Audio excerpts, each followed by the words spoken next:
5 years later.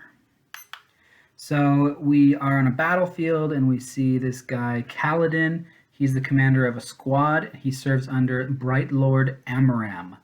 And there's sort of like this feudal battle thing going on in this kingdom, Alethkar. The Alethi people are fighting amongst themselves because the king is gone away fighting a battle with the Parshendi, getting revenge for the murder of his father 5 years before. So he's not around to sort of squash these skirmishes, and there's a lot of border disputes among like these city-states in the country of Alethkar. Anyway, here we learn that Kaladin is an amazing warrior and a great leader, and I don't know if there's really much else to say other than we see a guy wearing shard plate, which is like super magical, awesome armor, and with a shard blade, and they're like unstoppable warriors. They're amazing, and they kill everybody. 8 months later. So now Kaladin is a slave, and we're not 100% sure why, but he mentioned something about killing a light eyes, someone with light-colored eyes, who are sort of the nobility, the royal class. So he killed somebody, now he's a slave. In this chapter, he's traveling in a wagon with other slaves, and we learn that he has some training as a surgeon. There's a guy who's coughing, and he's thinking about how he could cure the guy, but then the slaver ends up killing him, so he doesn't get the other slaves killed. Kaladin is very upset. He's very depressed because everyone he tries to help ends up dead. Another thing we learn in this chapter is there's a wind spren. It's sort of like a spirit of the air, and it keeps bothering him. It's been following around for months, which is really rare, and it doesn't normally happen. It's really strange. Kaladin doesn't know what's going on. There's supposed to be these sort of just spirit things, and this one is talking to him, which just doesn't happen. He's very confused. It knows his name, and it's weird. In this chapter, we change perspective. Now we're following a young lady named Shallan. She's an artist and a scholar. She's been chasing down this lady, Jasnah, who is the daughter of the king who was assassinated 5 years ago. Jasnah is a very famous, brilliant lady, and Shallan wants to be her apprentice, her ward. She's doing this because her family has fallen on tough times. Her dad recently died, and her family owes a ton of money to a bunch of different debtors, and so they're very desperate. She catches up to her finally in the city of Kharbranth, so she's about to meet her. And in this chapter, we also learn about the spheres that are used in this world. Spheres are like jewels that are inside glass spheres, and they're used as money and also as illumination, because when you leave them out in a high storm, they get infused with stormlight and they glow, so it's kind of cool. And so they're used to light up places and also as money. And that's about it.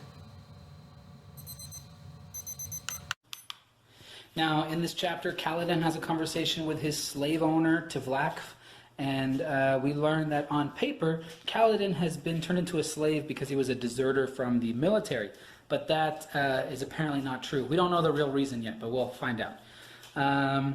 They also talk about Kaladin wants revenge on his slave owner. He wants revenge on Lord Amaram as well, and we don't know why, so we'll see about that as well. And let's see, in this chapter we learn about the high storms. We learn about they are these enormously powerful storms that come sweeping across the entire continent every few days, and because of them the whole ecology of the planet has shifted. Plants like withdraw their leaves from the wind, and animals have shells and all sorts of stuff. Also, at the end of the chapter, we get to the Shattered Plains, which is where Kaladin always wanted to be as a warrior. He was always training his men to try to get them to be good enough to go to the Shattered Plains, because that's where the war is happening with the Parshendi. So Shallan finally gets a chance to talk to Jasnah, and unfortunately she finds out that she has not been approved to be her ward like she thought she had been. So Jasnah starts quizzing her, testing her to see what sort of education she's had, and she finds her severely lacking.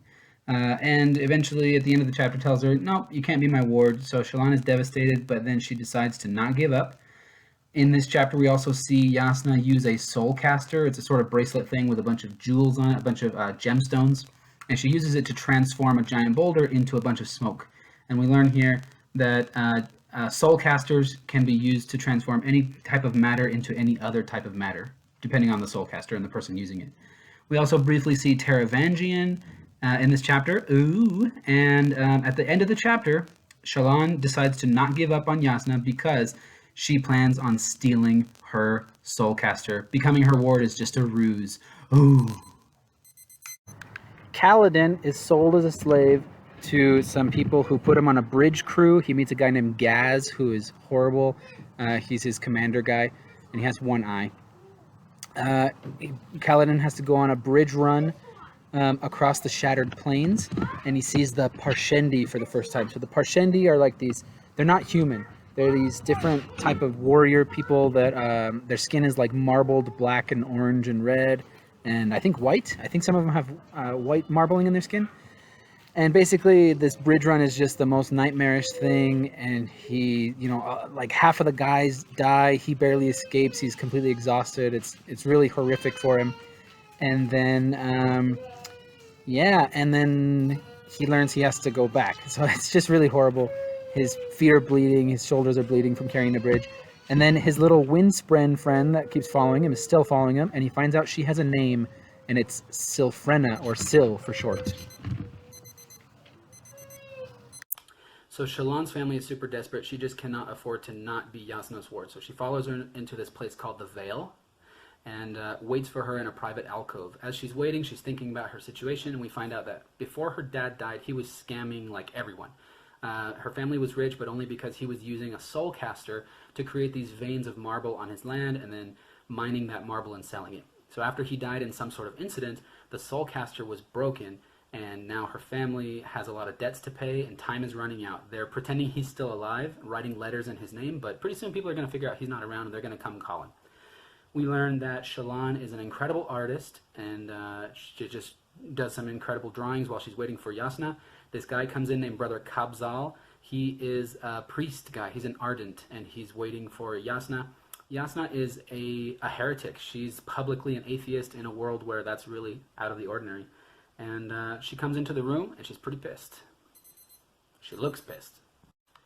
So in the last chapter, while Shallan was waiting for Jasnah, she wrote a very logical letter to her explaining why she should let her be her ward.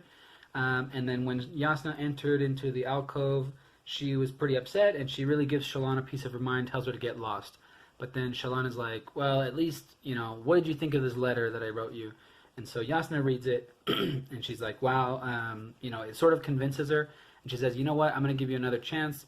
When the gaps in your education have been filled, come and petition again. So Shallan is like, that's awesome, but it doesn't work for me. And so she's still really upset because she needs to get that soulcaster like yesterday. So she is just doesn't give up. She goes and gets a bunch of books, and she starts reading right there in the library. Jasnah sees her, and she's like, I'm not going to be able to get rid of you, am I? And Shallan's like, I'm persistent. And so Jasnah's just like, fine, we start tomorrow. Go get some rest. You look tired. And that's it. So Kaladin is absolutely hating his new life as a bridgeman.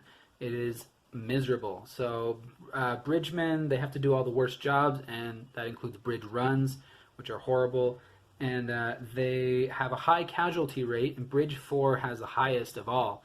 So it's been a couple weeks since the last Kaladin chapter we read, and since then, all but one other guy in Bridge 4 have died. So it's just Kaladin and this other guy left, but there's always new people being added. So the bridge crew is still around. There's a bunch of people.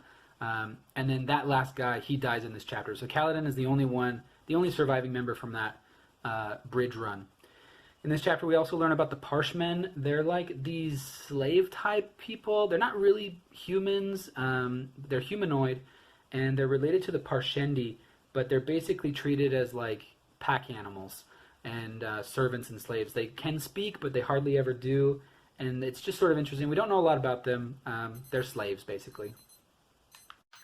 So things are looking real bad for Kaladin. He's getting more and more depressed, and he decides that's enough. He's going to go kill himself. So he goes out. It's during a high storm, towards the end of a high storm where it's just raining hard. He goes outside, and he goes to this chasm nearby, and he's going to jump and kill himself. But Sil, the Spren, she comes and appears to him and kind of talks him out of it. And there's some really interesting things here about Sil. She tells him that she remembers when he was in the army, and she would watch him, and she was inspired by him, and like that's why she was attracted to him, because he would try to save his men and do all he could to protect his men, which is really interesting because a spren should not remember things like that, should not understand things like we're learning things about Syl. It's very interesting. She knows things that spren shouldn't know.